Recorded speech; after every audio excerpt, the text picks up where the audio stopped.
Hello students, कल की theorem याद है अच्छे से?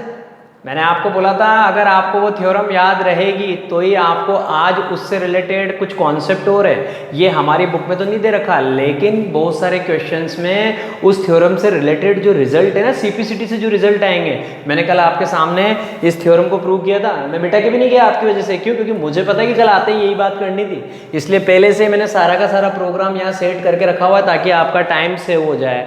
आज सीधी डायरेक्ट हमारी बात चलेगी, हमको अब फर्दर कौन से रिजल्ट प्रूव करने हैं। तो देखिए, कल थ्योरम थी the length of two tangents drawn from an external point to a circle. ये एक्सटर्नल पॉइंट है ए, कल सारा एक्सप्लेन किया था। इस एक्सटर्नल पॉइंट ए से एक तो टेंजेंट ड्रॉ किया आपने ए पी, एक आपने टेंजेंट ड्रॉ किया ए क्यू, और आपने कल क्या किया था कि ये दोनों इक्वल होते हैं। तो कल आप प्रूव कर चुके थे A P equal to A Q, और इसके लिए आपने जो कॉन्सेप्ट अप्लाई किया था ना, उस कॉन्सेप्ट को एक बार वापस रिपीट कर रहा हूँ। आपने क्या किया था, इन दोनों ट्राइंगल्स को कॉन्ग्रुएंट प्रूव किया था, ठीक है। और कैसे कॉन्ग्रुएंट प्रूव किया था? आरएचएस क्राइटेरिया के थ्रू। तो आज आगे की बात कर रहा हूँ, कंटिन्यू। तो आपने बोला था कल triangle A P O congruent triangle A Q O by RHS criteria. ये कल आप कर चुके थे। अगर आपने ये वाला काम कर दिया था ना, तो पहला रिजल्ट तो इससे आप बोल चुके थे कल। पहला रिजल्ट आपने क्या बोला था? A P equal A Q. तो वही तो प्रूव करना था कि ए पी ए क्यू के इक्वल आना चाहिए। तो हमने क्या बोला था? By CPCT corresponding parts of congruent triangles are always equal. ये चीज़ तो हम कर चुके थे, A P equal to A Q by CPCT. अब ये सीपीसीटी इतनी शानदार चीज़ है यार कि ये दो रिजल्ट और लेके आएगा आपके पास। देखिए कैसे। आप बोलेंगे यहाँ पे बच्चों एंगल पी ए ओ, ये देखिए अगर यूँ बोलूँगा ना पी ए ओ, तो इधर से क्या बोलूँगा? Q A O. आप बोलेंगे angle P A O equal to angle Q A O. ये रहा पी ए ओ, इसका मतलब ये वाला एंगल। ये किसके इक्वल आ रहा है? क्यू ए ओ, इसका मतलब ये वाला एंगल। अगर ये एंगल x है तो ये एंगल भी कितना आएगा? x by CPCT. मैंने कहा तो है आपसे, सीपीसीटी इतना शानदार आदमी है कि एक बार ट्राइंगल कॉन्ग्रुएंट कर दो, उसके बाद कोई टेंशन नहीं है, कोरस्पॉन्डिंग पार्ट को बराबर करते चलो। तो कल जो किया था वही काम करना है, इन दोनों ट्राइंगल्स को कॉन्ग्रुएंट करना है। तो इसका मतलब क्या हुआ? इसका मतलब ये हुआ कि ये दोनों एंगल बराबर होते हैं। तो बहुत सारे क्वेश्चन में आपको ये डायरेक्ट अप्लाई करना है अगर आपको मेरा ये फंडा पता है तो। और अगर आपको नहीं पता तो फिर आपको थ्योरम प्रूव करनी पड़ जाएगी बच्चों पूरी, और इतना लफड़े का काम नहीं करना है। जब वो थ्योरम प्रूव कर चुके तो उससे रिलेटेड सारे रिजल्ट आपको आने चाहिए। तो आप बोलेंगे कि ये एंगल और ये एंगल इक्वल होता है, it means angle P A O equal to angle Q A O. और इसका भी आंसर क्या है? बाय सीपीसीटी, क्योंकि मेरे दोनों ट्राइंगल कॉन्ग्रुएंट है। इसका मतलब क्या होता है कि ये दोनों एंगल इक्वल है। इसका मतलब ये वाला टेंजेंट और ये वाला tangent, they are equally inclined to the line segment joining the centre to that point. English भी अच्छी होनी चाहिए, इंग्लिश अच्छी नहीं हो तो मज़ा नहीं आता है। जैसे मैं बोलता हूँ ना, ये देखिए ये रहा ए पी, ये रहा ए क्यू, ये दोनों टेंजेंट है। ये दोनों टेंजेंट इस लाइन सेगमेंट ओ ए के साथ क्या है? इक्वली इंक्लाइंड, मतलब बराबर बराबर एंगल सबटेंड करते हैं। क्लियर है मेरी बात? तो ये एंगल और ये एंगल तो क्या हो गया? इक्वल हो गया, ठीक। अब एक और रिजल्ट, ये एंगल इस एंगल के इक्वल आएगा। देखिए आप एंगल ए ओ पी, ऐसे बोलेंगे ना अगर ए ओ पी, तो यहां से भी क्या जाऊंगा? A O Q. तो अब की बार क्या बोलूंगा? Angle A O P equal to angle A O Q, और इसका भी आंसर बाय सीपीसीटी। तो सीपीसीटी कितना शानदार आदमी है, बाय सीपीसीटी। इसका भी आंसर ये आ गया, angle A O P equal to angle A O Q by CPCT. इसका मतलब tangents are equally inclined at the centre. ये जो टेंजेंट है ये सेंटर पे क्या होते हैं? इक्वली इंक्लाइंड होते हैं। इसका मतलब ये वाला एंगल और ये वाला एंगल क्या आएगा? इक्वल। ये y है तो ये भी क्या आएगा? y। इसका मतलब अगर कभी किसी क्वेश्चन में आपको ये वाला एंगल पता है तो आप इमीडिएटली बोल सकते हैं कि ये एंगल भी इसी के इक्वल आएगा। अगर ये 70 है तो ये भी 70 आएगा, अगर ये 60 डिग्री है तो ये भी 60 डिग्री आएगा। तो ये दोनों रिजल्ट, ये वाला रिजल्ट, ये वाला रिजल्ट, ये तो कल प्रूव कर चुके थे। ये तीनों रिजल्ट आपको याद रखने हैं, आपके लिए बहुत बेनिफिट रहेगा, बहुत मजा आएगा आपको, ठीक है।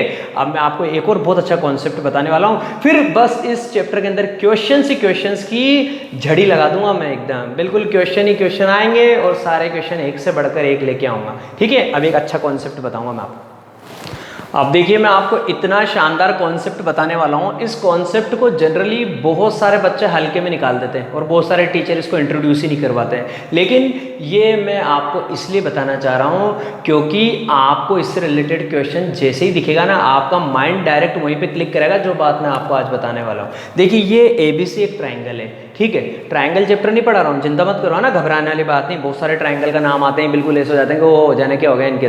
तो देखिए ये ट्राइंगल ABC बनाया। मैंने क्या किया बच्चों, इस एंगल B का बाइसेक्टर ड्रॉ किया, ठीक है। इस एंगल बाइसेक्टर तो ड्रॉ करना आता ना भैया, वो भी नहीं आता हो तो फिर अपन 5th 6th क्लास की बुक मंगाए और उसमें काम करें। इस एंगल B का बाइसेक्टर ड्रॉ किया है। हाँ ठीक है, अच्छा रहा आवाज आ गई, नहीं तो फिर दूसरी आवाज आती है अभी। या आपने एंगल B का बाइसेक्टर ड्रॉ किया साहब, ठीक है, कर दिया। ऐसे ही मैंने इस एंगल C का बाइसेक्टर ड्रॉ किया। आप तो क्यों करेंगे, सब मैं ही करूंगा बेटा। पीछे से आवाज आ रही है मुझे कि हाँ सर कर दो आप, ठीक है। इन दोनों ने एक दूसरे को कहाँ पे इंटरसेक्ट किया, यहाँ पे इंटरसेक्ट किया। आपने इस पॉइंट का नाम लिख दिया बच्चों O। तो देखिए स्टार्टिंग देखिए वापस, आपने ट्राइंगल बनाया ABC, आपने इस एंगल B का बाइसेक्टर ड्रॉ किया, ये ड्रॉ किया। फिर आपने इस एंगल C का बाइसेक्टर ड्रॉ किया, ये ड्रॉ किया। इन पॉइंट्स को आप कुछ भी नाम दे सकते हैं, मुझे नीड नहीं इसलिए मैं दे भी नहीं रहा।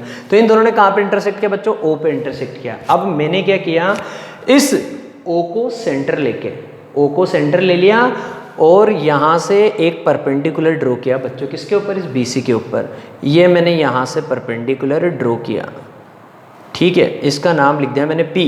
तो इस O को सेंटर लेके और इस OP को रेडियस लेके, देखिए क्या कर रहा हूँ, O को तो सेंटर लिया और रेडियस किसको लिया, OP को। तो यहाँ पे अपना कंपास रखूंगा, इसके इक्वल ओपन करूंगा और जैसे ही मैं OP को रेडियस लेके, मतलब यहाँ से जो परपेंडिकुलर ड्रॉ किया है, आपका मन करे तो परपेंडिकुलर आप उधर भी ड्रॉ कर सकते हैं, लेकिन मैंने BC को लिया तो मैं BC पे सारे काम करूंगा। तो मैंने इस BC को बेस लिया था, एंगल B का बाइसेक्टर ड्रॉ किया था, एंगल C का बाइसेक्टर ड्रॉ किया था। दोनों ने एक दूसरे को O पे इंटरसेक्ट किया था। इस O से मैंने इस BC पे एक परपेंडिकुलर ड्रॉ किया बच्चों, कौन सा, OP परपेंडिकुलर ड्रॉ किया BC पे। फिर क्या कर रहा हूँ, O को सेंटर लेके और OP को रेडियस लेके मैंने सर्कल बनाना स्टार्ट किया। जैसे ही मैं वो सर्कल बनाऊंगा ना, इतना मजा आएगा आपको, आप कहेंगे वाह सर क्या शानदार सर्कल बना है। तो जो सर्कल बनेगा इस OP को रेडियस लेने पे, वो इस तरह से बनता हुआ आएगा।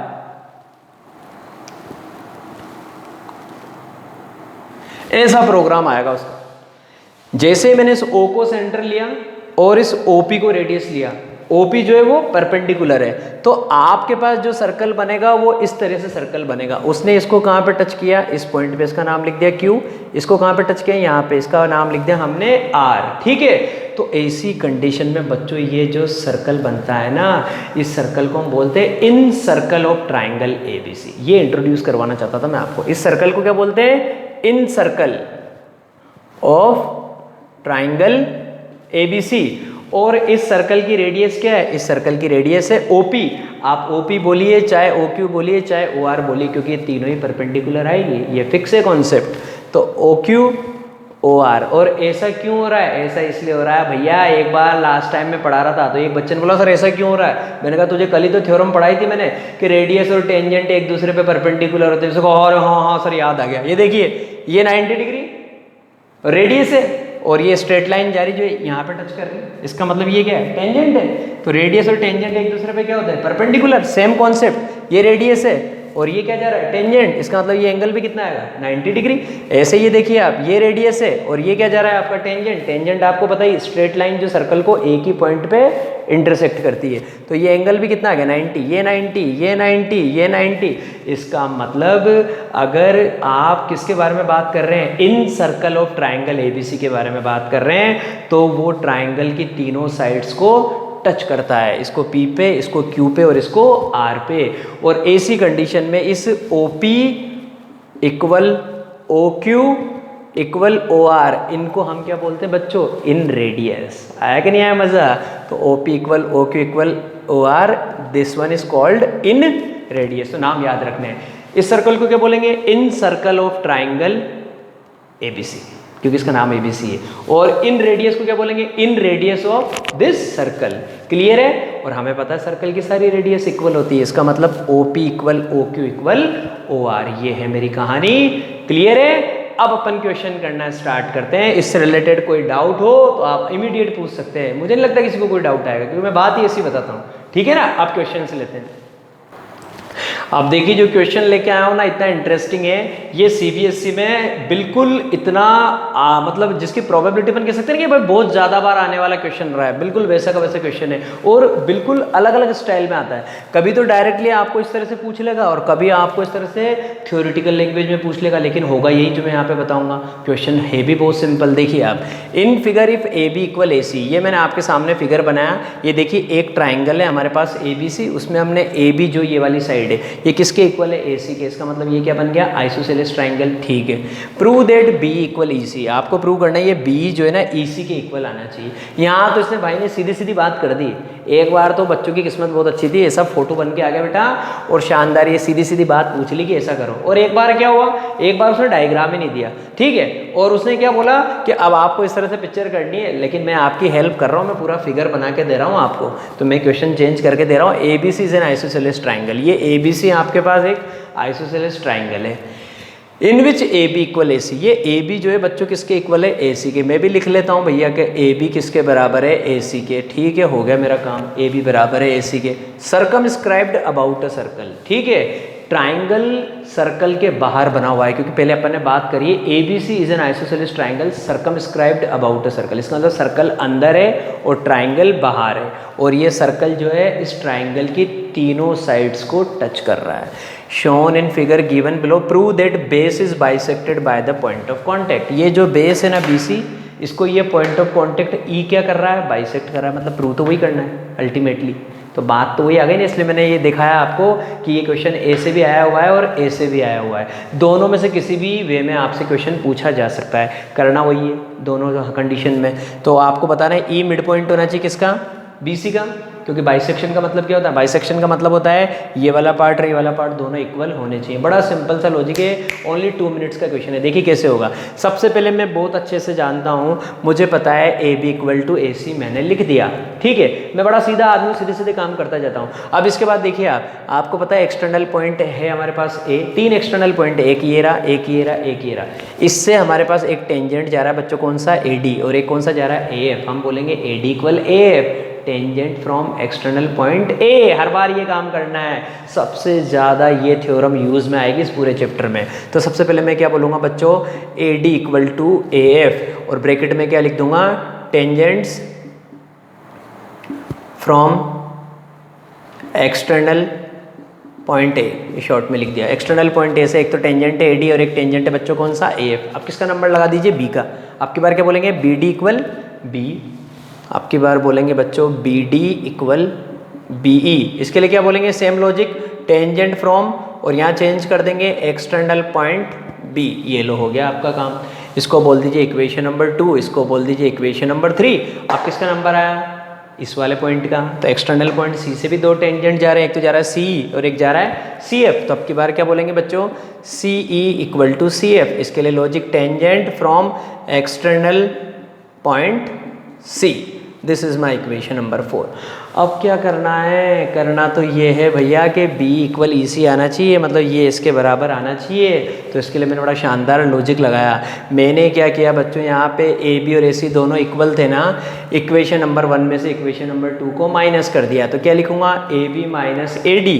ये देखिए मैंने क्या लिखा, A B minus A D. अगर 1 में से 2 को माइनस करूँगा तो इसमें से ये माइनस होगा, तो इसमें से ये माइनस होगा, तो इक्वल टू में क्या आ जाएगा, ए सी माइनस ए एफ। ये रहा बच्चों ए बी।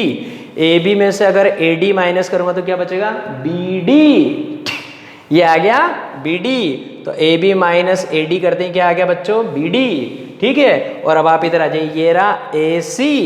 ए सी में से किसको माइनस करना है, ए एफ को, क्या बचेगा, सी एफ। तो इधर आ गया B D equal to C F. और अब जिंदगी का आ चुका है मजा।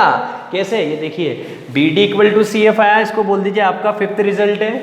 मजेदार बात, बी डी किसके बराबर है, बी के। तो बी डी के प्लेस पे क्या लिख देंगे, बी ई। बी डी के प्लेस पे लिख दिया बी। ये रहा आपके पास CF, CF किसके बराबर है CE के, तो CF के प्लेस पे क्या लिख दिया CE, और अब आंखें खोल के देखिए आंसर ही answer, B equal to C। इसका मतलब इस भाई की तो बात प्रूव हो गई। नीचे वाला क्या कहता है, ये कहता है कि base is bisected by the point of contact. ये रहा आपका बेस, पॉइंट ऑफ कॉन्टेक्ट कौन सा है E, और बाइसेक्शन का मतलब क्या होता है, ये पार्ट और ये पार्ट इक्वल होना चाहिए। तो B किसके बराबर आ गया CE के, hence it has been proved. ठीक है, बाकी कल मिलेंगे।